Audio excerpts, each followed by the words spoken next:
Good afternoon, ladies and gentlemen. Welcome to our first market deep dive into the US market.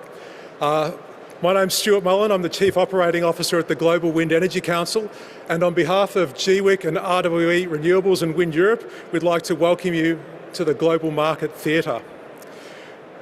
There's been a lot happening in the US this year, and we have a really great lineup. We're going to take a look at what's happened onshore first. We'll spend a little bit of time diving, we'll hear from Bloomberg New Energy Finance on how they've seen the onshore market. Then we'll have a look at some of the stuff that's happened offshore in the world of offshore and explain what's happened around the New York Bight auctions, and we have a great panel lined up for there as well. As I mentioned, this is the first of the this is the first of the market deep dives, and I apologise for people that have been waiting and there's been some confusion with the program today. We've added an extra session about the Ukraine crisis, or what's happening in wind in the Ukraine this afternoon, so we've had to move some of the session times around, so I apologise in advance for any confusion that may have caused in terms of what's on the printed program versus what's on the digital program.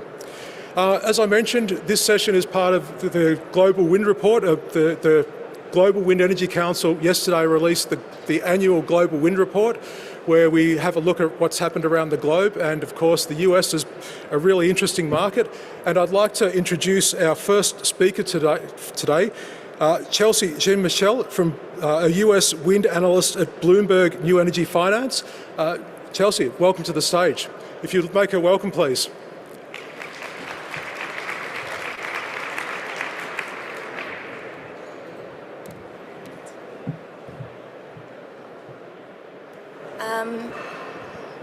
All right, can everyone hear me okay?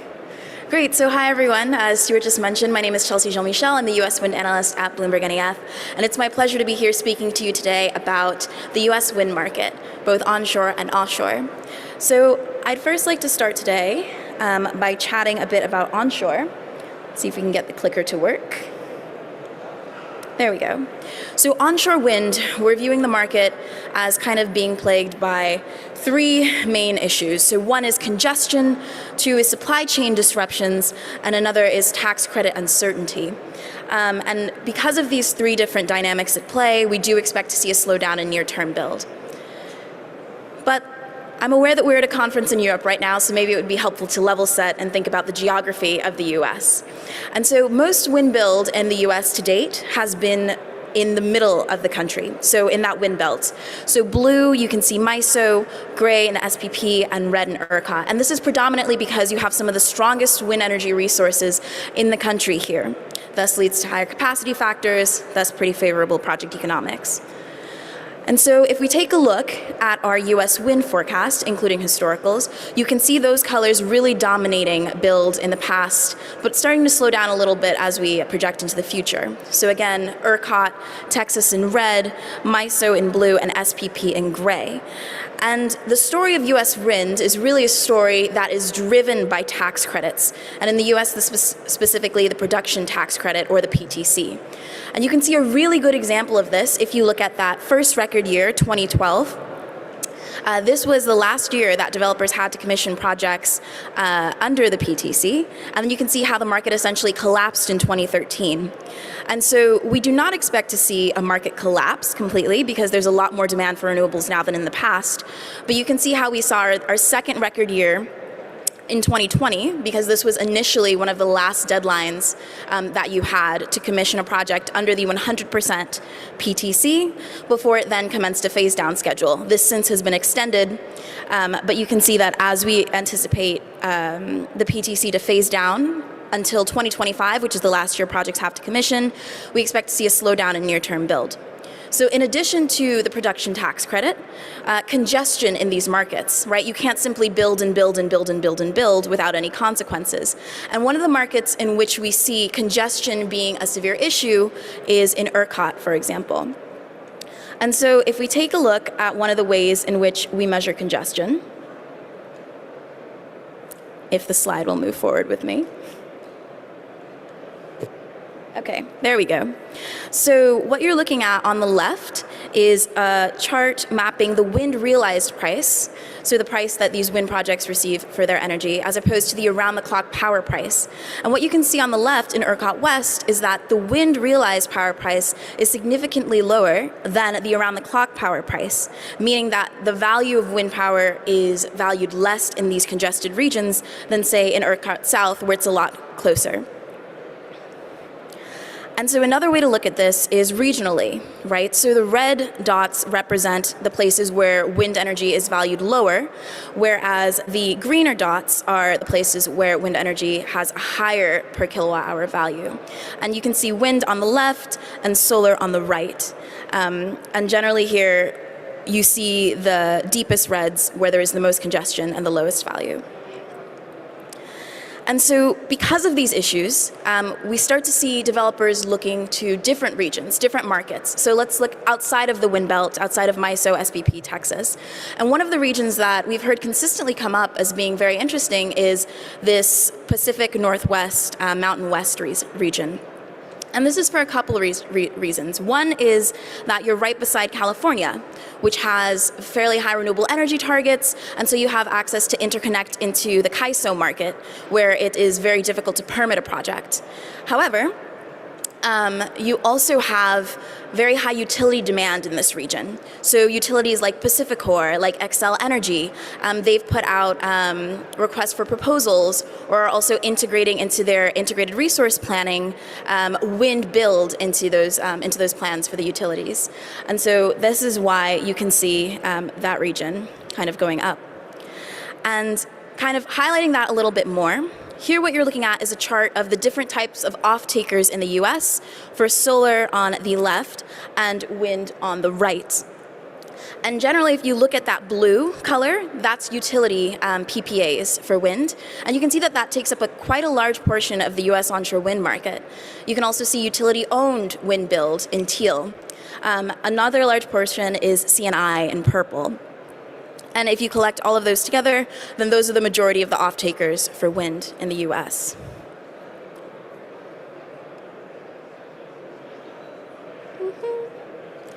And if we take a look at what the prices are for these PPAs, so you can see the range across different regions in this chart. So for solar in yellow and for wind in blue, mapped against the LCOEs, which are in teal. And generally what you can see here is that the LCOEs that we estimate are often a lot higher than the range of PPA prices that you see. And this was done from taking a survey of the market around the middle half of last year, which is also when we start to see kind of those dynamics in terms of supply chain cost increases, et cetera, change. Now, one of the reasons why the LCOE could be a little bit higher than PPA prices is because our cost estimates might be too high, but it's also equally likely that developers are highly optimistic or ambitious about costs in the future or higher power prices in the future. And if we take a look at where PPA prices have been going, so this is for solar in ERCOT, and the reason why we look at solar is because it moves a lot faster than wind, especially in a market like ERCOT. And you can see that over the past few months that the prices of PPAs have steadily been rising. And this is, again, for kind of two main reasons. One is that the bargaining power is shifting from the off-taker into the hands of the developer. And so as projects get delayed or canceled and a CNI customer and a corporate wants to get access to clean renewable energy to meet their green commitments, they're much more willing to pay a premium for a project that they know will commission than, pay a cheaper price for a project that's still plagued with uncertainty. And then another piece is higher CapEx costs. So in our discussions with different people in the industry, as we chart our different indices, we're generally seeing an increase in supply chain costs, as you can see in the next slide. So you can see what's most relevant for wind is in blue, the cost of steel, as well as the shipping indices that we track in red. But I've also included some indices for solar and batteries because you can kind of see across the board that prices are rising. And so we estimate that CapEx for onshore wind build in the US has increased by around 11 to 14% since pre-pandemic levels.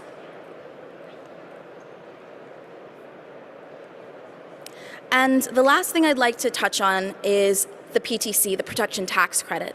So what you're looking at on the screen is a schedule of the production tax credit on top, which is most used for wind, as well as the investment tax credit on the bottom in teal that's used for solar. And what you can note here is that for a project that starts construction today in 2022, you no longer have access to qualify for the production tax credit.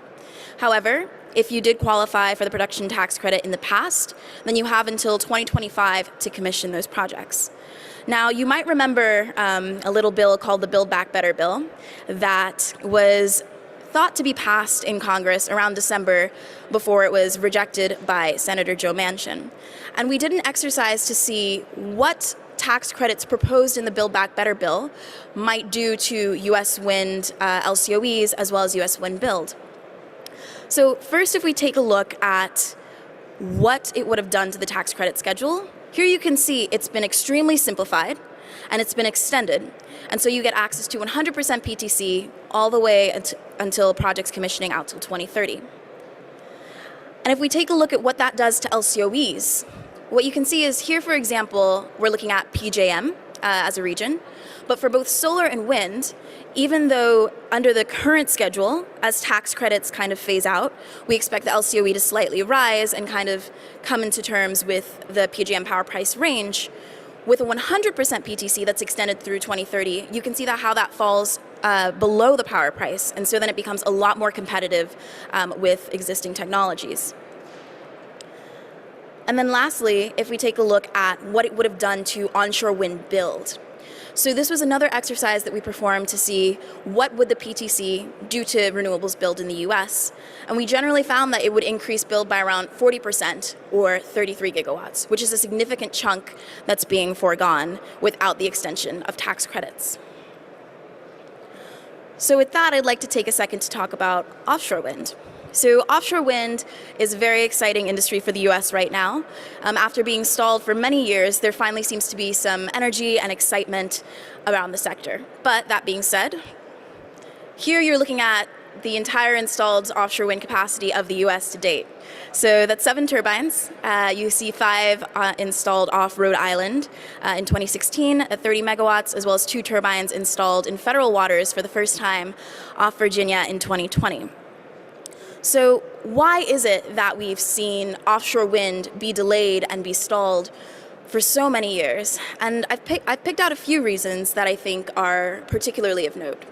So one is a lack of federal support. The federal government is in charge of leasing and permitting these projects that move through. However, if you don't have a federal government that's supportive, well then no projects are going to happen. 2, complex and inefficient permitting. So as an offshore wind developer, you have to secure permits from state entities, also federal entities. And amongst those federal entities, it includes the Department of Defense, the Department of the Interior, the National Oceanic and Atmospheric Administration, the U.S. Army Corps of Engineers. I could go on. It's a very long list of different federal entities that you have to deal with in order to get your project through. And so that's really stalled development as well. Influential stakeholder pushback. You may remember a project called Cape Wind that was initially proposed off the coast of Massachusetts.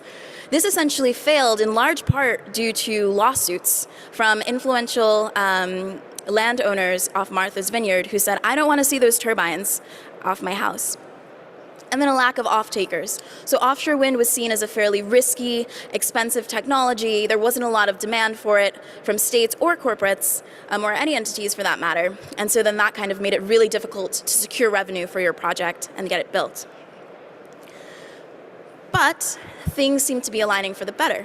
So last year, we saw the Biden administration set forth the nation's first offshore wind goal of 30 gigawatts by 2030.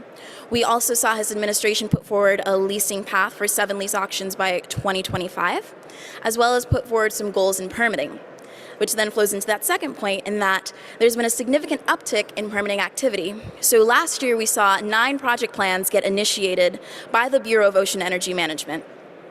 Now, that might not seem like a lot, but in 2018, that was the last time we ever saw any initiation of project reviews, and those were only 2.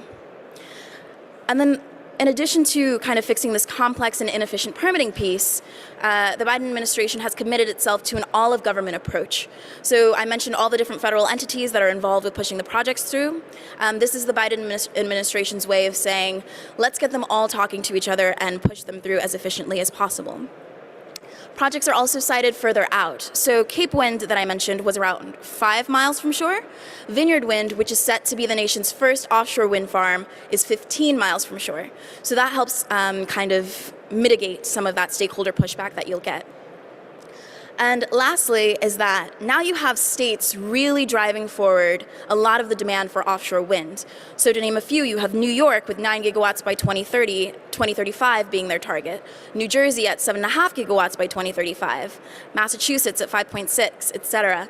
So you have states that are really driving for offshore wind. And so now this issue of not having an offtake agreement is a lot less pertinent. So I mentioned leasing. What you're looking at on the right is the Biden administration's proposal for offshore wind leasing. So New York Bight, which just happened in February, as well as the Carolinas that's set to happen on May 11th, are lease auctions, that are set to happen this year. Also California, and potentially an auction in the Gulf of Mexico, although that sounds like it might be delayed into 2023. And what you can see from the chart on the left is that this is a significant increase in the amount of leases that has been auctioned off in the past. So previously there's only been about 1 to 2, and then we had about a 3-year pause in any sort of offshore wind leasing activity. And now the Biden administration has said, let's lease off 4 different regions in the US. And if we take a look at what the leasing timeline looks like, I don't expect you to read every single piece of this slide. There's a lot of detail here.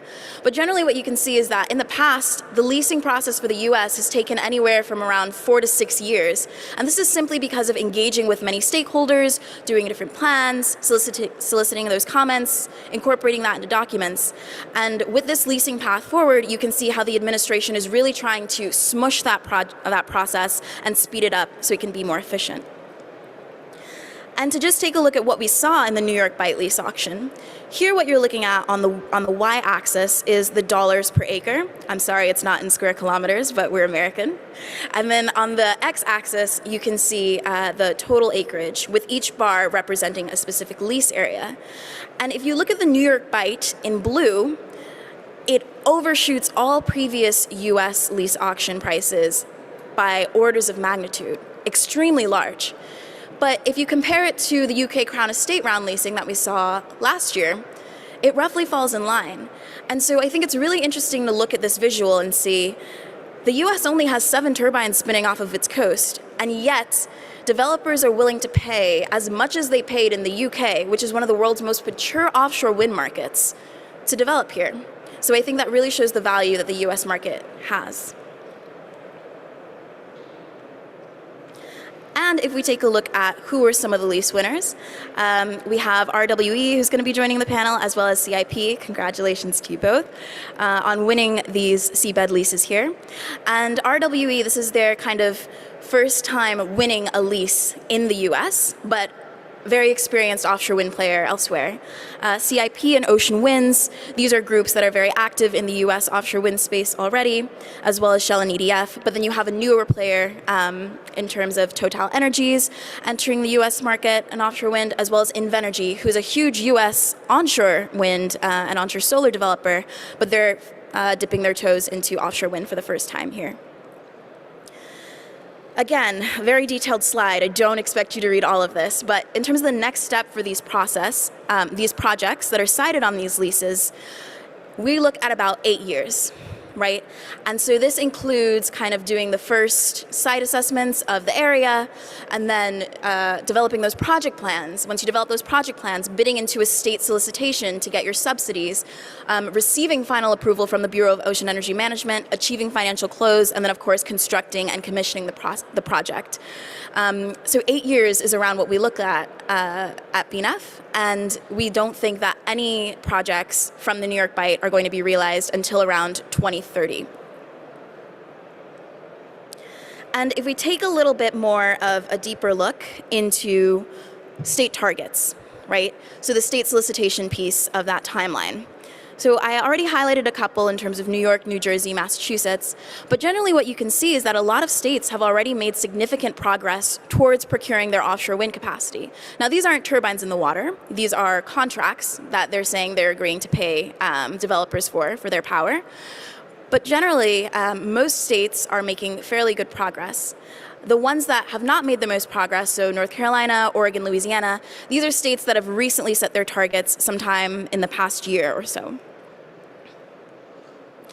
And if you take a look at where these different leases are sited and the different states that they're flowing power into, what you can see is that before the New York Bight, right, those white clear chunks around the middle, before that happened, there really weren't that many leases left for states to procure power from. And so you can see how the high prices in the New York Bight lease auctions are kind of also indicative of a mismatch between supply and demand of leases, and that more lease auctions are needed in order to kind of push down those lease auction prices and make it easier for states to contract power in those solicitations. And so by 2030, we anticipate that the US will reach 26 gigawatts. And by 2035, we expect that it will reach around 50 gigawatts. So while that does mean that US offshore wind build will fall short of the Biden target of 30 gigawatts by 2030, this still represents a significant uptick in build activity and for offshore wind, an enormous opportunity for the US market. And if we take a look at the states that are actually in charge of this build, so the typical culprits that you can see with the highest targets, New York in green, New Jersey in red, Massachusetts in blue, etc. But then if you look at 2030 and beyond, you can start to see kind of other colors enter in. So that includes markets like California, Oregon, Maine. And a lot of the reasons why we see these states come in later is precisely because they use floating wind technology, which comes at a cost premium and is a lot more nascent than bottom fixed. And then just to take a step back and look at where the US sits in terms of the global picture, by 2027, we estimate that the US will grow to be the third largest offshore wind market in the world. And here what you're looking at is a ranking of global offshore wind markets in 2035. So just sitting behind China and the UK, which are the world's most dominant markets today. And with that, I'll thank you for your time.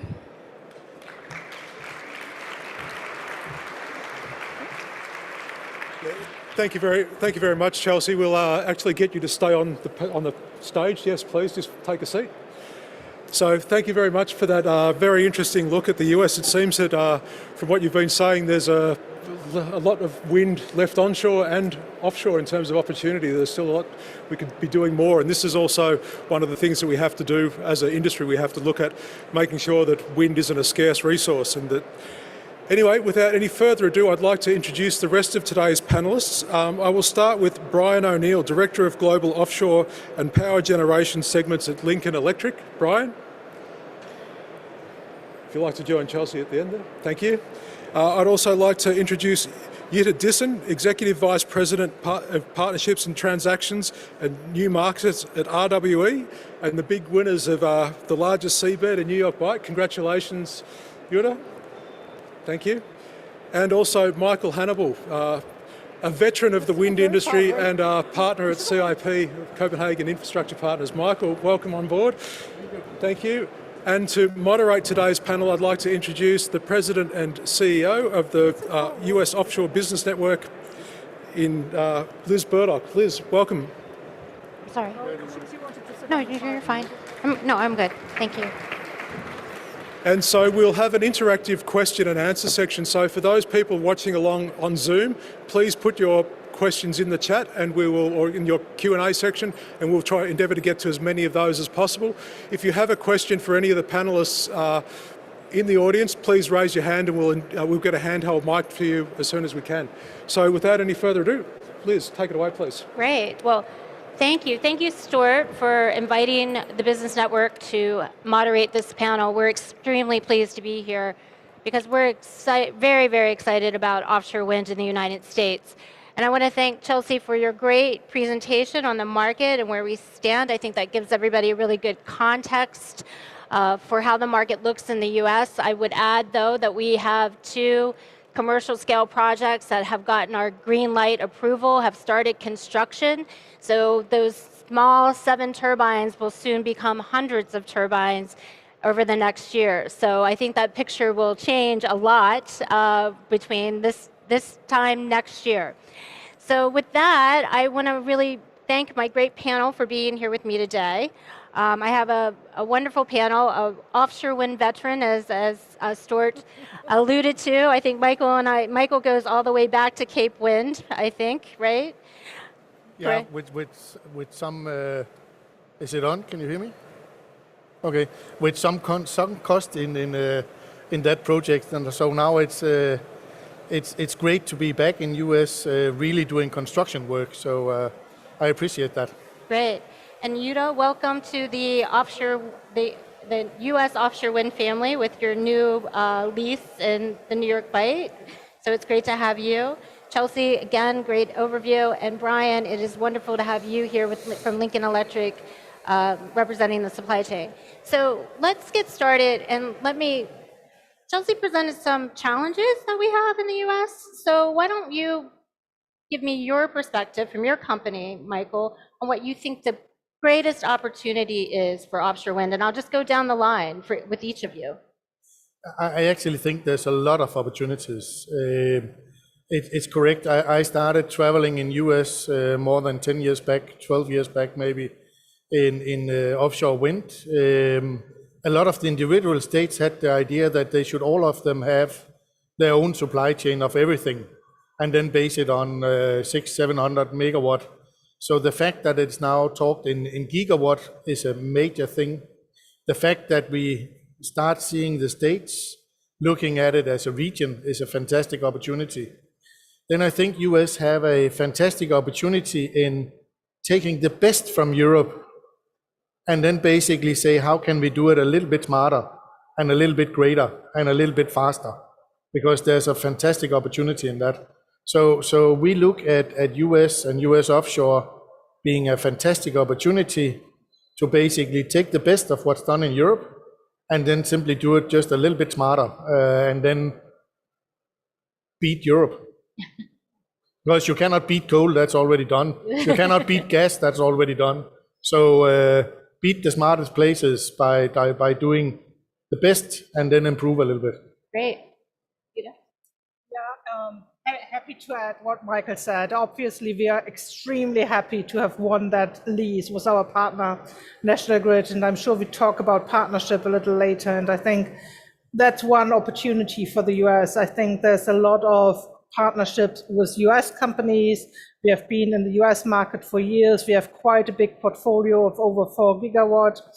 And if I look at the opportunities coming from a country with even for Europe, a really small shoreline, if you look at the map.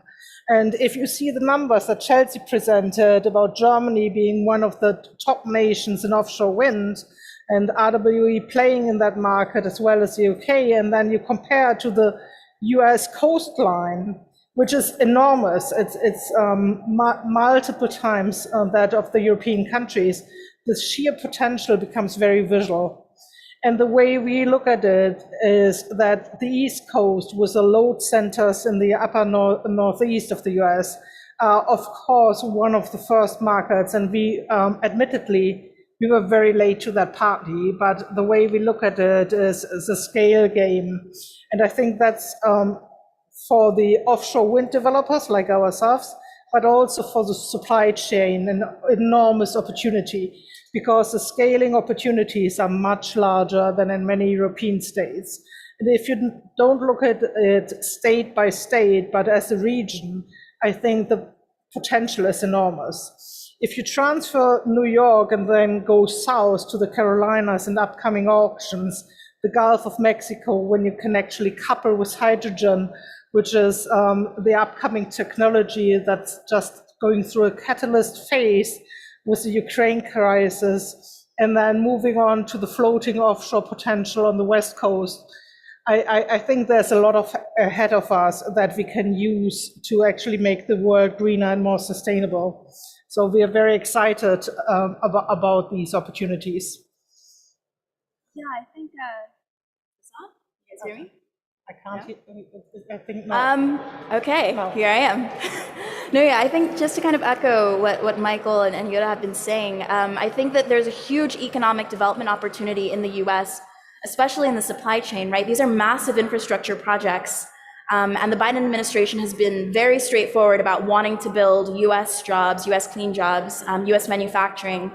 And so I think if you think about the different components that have to be manufactured for wind turbines, the different kind of stipulations that are now being added to subsidy auctions in the States, but also lease auctions for BOEM, right? There clearly is a drive towards local content and local development that I think that the US can really benefit from. And I think just like a couple examples, right, for Vineyard Wind, they signed the nation's first project labor agreement, wherein they supported around 500 union jobs.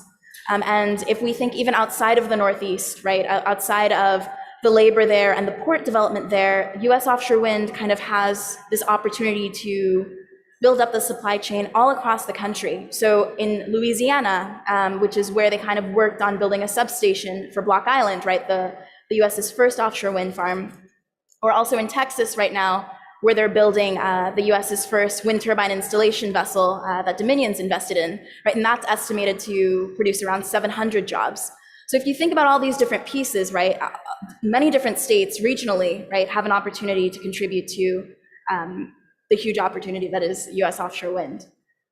Brian? Yeah, I think that one of the things that's very interesting is when you think about the US dependence on fossil fuels in the past, and now it's the ambitions that we have towards the future, it's probably one of the most exciting times if you're in the manufacturing and supply chain business, because you're really at the beginning of something that's going to explode exponentially over the next 10 years. And the reality is that infrastructure to build that ambition doesn't exist today.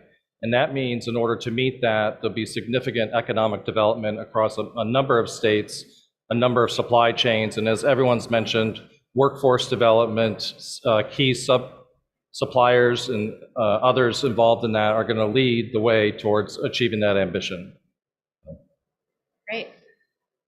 So Chelsea also alluded to this on one of your slides, that we hadn't had an auction in the United States for, I believe it was 3 years. And so there was some pent-up demand for those New York Bight lease sites. But I also want to point out that the state of New York and New Jersey really did pave the way for those wind energy areas to be so coveted. They've put in place port infrastructure and invested dollars in ports. New Jersey invested over $200 million themselves. New York is doing the same thing. They've done a lot of work on supply chain development, workforce development, in addition to their offtake policies. So setting that up, what we saw in that New York Bight was a lot of consortiums coming together to bid into the auction. From both of your perspectives, Michael and Yuda, is this how partnerships are going to look into the future? Are consortiums here to stay? Will this impact other auctions and other markets, global markets? I'll start with you, Yuda. Well, there's a way we approach partnerships, and I think the New York Bight is a really good example. Even though it's my job, partnerships, it says by the department's names, the way we look at it is from a regional and by project perspective. We spend a lot of time and analysis looking at what does it take to win, and even more importantly, to realize a project all through development, construction, and operation. And actually, we never partner for the partner's sake, but exactly to actually deliver on our promises, and that's what we do by entering an auction. And I think the New York Bight is a pretty good example where we partnered with National Grid. National Grid is actually, even though many know it from the UK and Offshore side, they are actually powering 20 million households and communities in that region of the US. And so we look at it as from a complementary skill set. In the current macroeconomics, it's not so much about financial risk sharing. It's really which consortium can actually deliver, participate in the RFPs for PPAs and all that. And I think that's actually reflective of a trend we see globally. If you look at the Asian markets, it is often more about local stakeholders. We see that in some regions of Europe. And in the US, if you look at these pure price auctions, you would think, well, many companies can participate by themselves if you look just at their financial capabilities. But what comes after that is even the more important part. And with RFP auctions coming quite shortly after the lease auctions, I think that's what we will see in the future as well. Michael? Yeah, we are developing offshore wind globally, and many places we do team up with partnerships. A little bit like Jutta is saying, a lot of places it simply makes a lot of good reason and good sense to have complementary skill sets. We did the same when we did Vineyard Wind with Avangrid, and we have had a fantastic success. The two of us developing Vineyard Wind and developing the zones in Boston. We will maybe have a partner teaming in New York Bight as well. It's something, as I said, we are doing many places. So basically we look at it project by project and find out how should we potentially team up and what should we do. We like doing it with partners and work with best, you can say, establishing the best toolbox, the tools we bring, and then we are humble wherever we go in the world that there are some tools that we do not have that somebody can bring to our complementary skill sets and toolbox. So. Great. Well, these New York Bight projects are critical to meeting the 30 gigawatt goal that President Biden has put forward by 2030. I think that we're going to make that, but I think if we're going to, and those New York Bight projects will be included in that goal. So I think, Chelsea, you and I differ on that. But Brian, how is the supply chain going to step up and meet this demand that we're seeing in the U.S.? The supply chain has got to move exceedingly fast, maybe faster than they ever thought would be needed. That being said, as I mentioned, I think that the infrastructure in terms of the American workforce, the technical capabilities, the highly skilled trained workers that are out there today, as well as partnerships with universities, trade unions, and others, will feed that workforce that we need. But from a practical standpoint, when you think about the factories, it's not just bringing a factory that looks like what it is today in Europe, it's what we talk about building the factory of the future. And the factory of the future means that we're dealing with sizes and both height, thickness, weight that have never been seen before anywhere in the world. And so in order to do that, we really think about technology, we think about high automation, capable factories that really incorporate the latest industry 2.0, 3.0, 4.0, whatever you're following. That type of technology is going to make the competitive advantage for these companies to be successful. Otherwise, when you think about the volatility of steel pricing, the dependence that we're going to have on certain rare earth elements and other materials, the only way to offset that is going to be through a technological innovation. And I think that that's really an exciting thing that we see as a company, partnering with those organizations throughout the entire supply chain, the workforce, to build that factory of the future. Great. Well, let's stay on supply chain, because the Business Network is the supply chain organization in the United States. That's our mission. Our mission is to build out the U.S. offshore wind supply chain. We actually had a meeting, I think it was 2 weeks ago, with the White House to talk about supply chain disruptions and what we thought was going to happen in our U.S. market. And we obviously brought up steel and steel capacity. Lincoln Welding obviously plays a big, important part in that steel fabrication. What's your viewpoint on this, Brian, and what do we need to do in the United States to make sure that we have the steel capacity to meet the demand that we're going to see? Well, for sure, there's some singular entities that have already invested in that capacity to build the steel that's needed in the future, so both in size and scale. But that's not going to be enough. The ambitions that you had mentioned and we've seen on the screen, there's going to have to be a lot more, because the economies of perhaps importing steel, just the expense of the transportation costs, as you noted, isn't going to make the projects effective, the return on investment. So I would envision significant investment by other players in the steel industry in order to support what will be a growing ambition for offshore wind in the US. Great. One of the other things we do at the network is we track supplier contracts, and we've had over 900 contracts across our projects in the United States given out to sub-suppliers. And actually 39% of those were from two foreign companies, so European companies. Michael and Yuta, how do you bring in the US supply chain? It's great that we've got 61% of those contracts in US businesses, but we want to get it a little bit more, maybe over towards the 80%. We totally want to partner with Europeans, but we need to build up a supply chain in the US. So how are we going to do that? Well, you want to start? Actually, Liz, I think that's a difficult one because it's so hard to plan, right? It is, but I think the way we look at it, and frankly, we are at the very beginning of our project, so it's hard to make promises, but clearly it's in our best interest as well to have local supply chain because ultimately it's driving down cost. And as we said in the beginning, it's a huge opportunity for US companies to build up that supply chain. Because if you look at the time scale, it becomes clear it's not a one-off. It will actually contribute to the US industry for decades to come. So I think what we need to talk about, and I think it's really important to not only say it, but actually live it. And that's partnering with the supply chain. It's not a clear customer-supplier relationship as you might have in a mature industry, even though fixed bottom offshore is a mature industry in some parts of the world. In the US, it is not.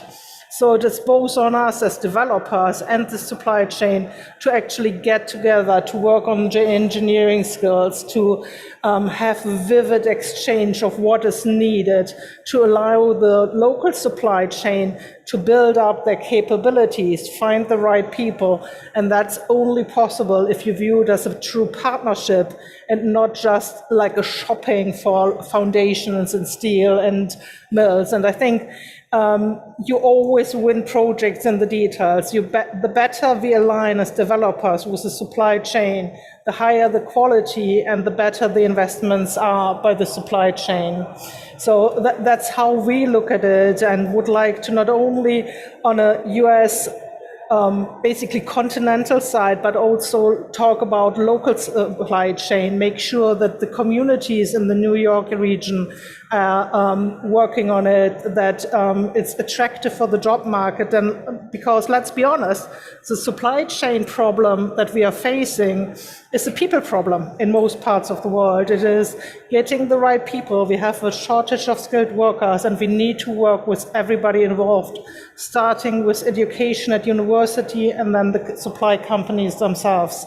And that is something we spend a lot of time on, thinking how we can build it up. We have a little bit of lead time, but 8 years is not as long as it seems if you look at the existing supply chain. And Michael, your projects are even earlier, so we profit from you, right? Yeah, and I guess you will thank me for that later on, Yuta. So, no, as I said in the introduction, it have definitely improved. And I think what we saw on the slides from Chelsea is also that there is a market. We have engaged with a lot of suppliers who were super keen on Vineyard Wind. Mm-hmm. What they were not super keen on was a project being postponed. They invested themselves, project being postponed, and then they were kind of, will this ever happen? So the fact that we see more states creating the volume, because it is the volume that will drive the investments, and the joint volume will drive more investments. And as rightfully said, we need to invest in the right machinery, so not copying, you can say, too small machines or too thin plates being bended. So we need to have the right dimensions. Then I think there is a fantastic opportunity if it will not be stop and go. Right. So I think it's extremely important that things start to roll out and that people And states, they kind of contribute with saying it's better to have fully utilized factories instead of all of us getting half utilized factories with poor numbers, so that we kind of get it into that it will be investment into something which can be standardized, be fully utilized, and then basically the bottom line will then be invested into further growth instead of basically being a not fully sustainable. Right. But I think there's a fantastic opportunity. Well, and just to provide some additional context for that, from the stop and go, which is what we experienced with Cape Wind for probably 15 years, which was really devastating to our U.S. offshore industry, the Biden administration has committed to building so much momentum that it cannot be overturned. I mean, and that's why they put forward that path forward and leasing into 2025. And the fact that we have over 10 major component parts have made manufacturing investments in the United States in the last 18 months is another momentum shift that we have never seen before. So it's not like the old days. No, it's looking extremely good. Yep. Really. So, Ryan, did you want to jump in? Yeah, I was going to just say is, I mean, think about starting an industry where you have 6 or 7 wind towers off the coast. That's all we have. And so that's a pretty amazing opportunity, because we can take the lesson learned from the past, the expertise from Europe and other parts of the world, put that into the market, but then make it even better. Right? And what other time has anyone in their career seen such an industrial revolution at that point?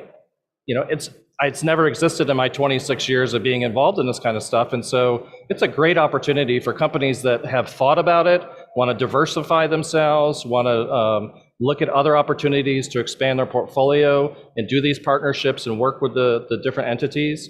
It's never happened before. And so that's what's a really exciting opportunity. And it's something that we'll all look back 10, 20, 30 years from now and say, wow, we were part of that. Pretty special thing. Great, absolutely.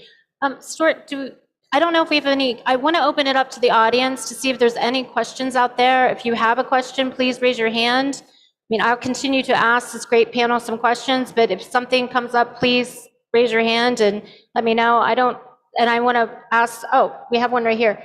And then I want to ask the viewers at home, please submit your questions so that I can see them on the panel. Yeah. Sure. Hi there. First question. In the presentation at the start, Chelsea mentioned that it's unlikely that these bite sites are going to be built before 2030. But we've heard Total come out and say that they're planning for a COD of 2028. Would be curious to get your guys' perspectives on that. And Jutta, at the start you mentioned that upcoming RFP auctions were a consideration when you were partnering. How are you guys thinking about preparations for upcoming New York and New Jersey auctions as well? Thanks. So I can start with, I mean, I actually disagree with Chelsea. I think those New York leases are going to be in place between 2030. We know developers have been working on them in advance for several years while there was no leasing period. So I think that they're going to have an advantage of getting their SAPs and COPs in much sooner than they would have had even 5 years ago. I don't know. Do any of you have thoughts on that? I could elaborate if that's helpful. Sure. Yes, have a good follow. Yeah, I think that especially, like, for example, if we look at New York, right, we look at the Empire Wind projects. Those were leases that were leased off in 2016. And if you look at the CODs for those projects, they're not going to be coming online until 2027, 2028. And so that's already a 10, 12-year timeline. And if you look at the reasons why they were delayed, a major one is because of interconnection, right? They're waiting in the queue to interconnect into the NYISO. And interconnection is only going to become even more of a struggle as more and more projects are built out. And so I think you might hear even more delays on that side. And this isn't unique to Empire Wind. This has happened for other projects, including onshore renewables in the US before. And so if we look at the 8-year timeline that I kind of put up on the screen earlier, that's kind of the regular timeline. In the past, that's been extended. So at least from BNF's point of view, that 8-year kind of time for building the project, that's kind of the regular, and that's the ideal, which is why we think that 2030 will be likely when those projects come online. And I think also there's kind of in the development space, right? Obviously, I'm not a developer, right? Yada and Michael are, but I think that there's a certain amount of risk that you want to mitigate, especially say from the Bureau of Ocean Energy Management's point of view. So there are certain things that you can accelerate and certain things that you can speed up, and other things such as stakeholder engagement, right? Making sure that you talk to everyone, where you want to make sure you're shielded from litigation and any sort of risk that might kill a project, say similarly to what happened with Cape Wind.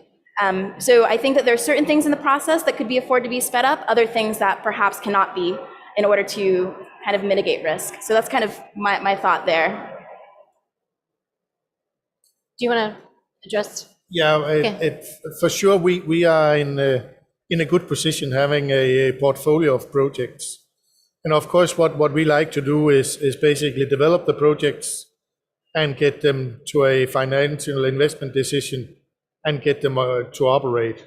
So we will do our utmost to look at where can we do things and with what kind of time plan. We will definitely not look at delaying anything, more the opposite. Right. So we will work constructively with authorities like we are doing today. I'm happy, Chelsea, that you mentioned that we have this project labor agreement, and we have a lot of suppliers which we have interacted with, establishing themselves in US and already existing US players stepping up to the task. So we will have a look at the portfolio and see how can we make sure that we do it the smartest to get things done as soon as possible. And I also believe that with the interconnection issues, that BOEM put in some stipulations, right, in the lease about looking at mesh connections and also working on the cable corridors and regional transmission systems that you could potentially plug into. So I think that there's lots of creative ideas on the table that we just don't know how it's all going to play out, but there is a commitment to really think innovatively on these next projects to make sure that they get done quickly. Do you want to talk about? You asked a question about procurement. Yeah. What can you say that one again? I'm sorry. I think you it was got about the RFP auction, Yeah. right? Is that right? And how we prepared for that? And that's a fair question, and it is a challenge. If you look at RWE's presence in the US, prior to this auction, we have a 4+ gigawatt portfolio on onshore and PV in the US, and about 900 people working for us. So, and we have a large offshore fleet. So why did we still partner, and why National Grid? And I think it is exactly because of these RFP auctions coming up. And the reason is we feel very confident with what we do in onshore and PV, and we feel very confident in what we do with offshore wind. But we always need to be honest to ourselves, where could we be better to be competitive? And we found that with these PPA auctions coming up quite early, that a partner that is in that region and working on transmission, then having 20 million customers would actually help us and make us even stronger. And we started to look at it quite early and saw it more as a line of things. So we couldn't spend a lot of time celebrating the auction success, even though we are very happy about it. But we look forward to compete in those coming up in the next couple of years. So I think it is very important for every developer to not only look at the next step, but look at the whole chain of development. And that is what we are trying to do. And hopefully that plan will work out.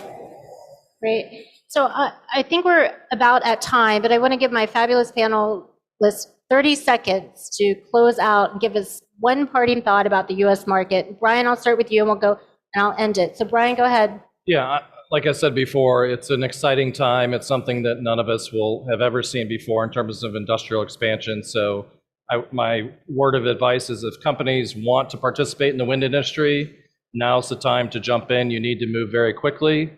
There's a number of opportunities to work with great companies from all over the world and great European partners to work with. And doing so, it'll be part of building something, the infrastructure for the future energy market for the US. So it's really an exciting time.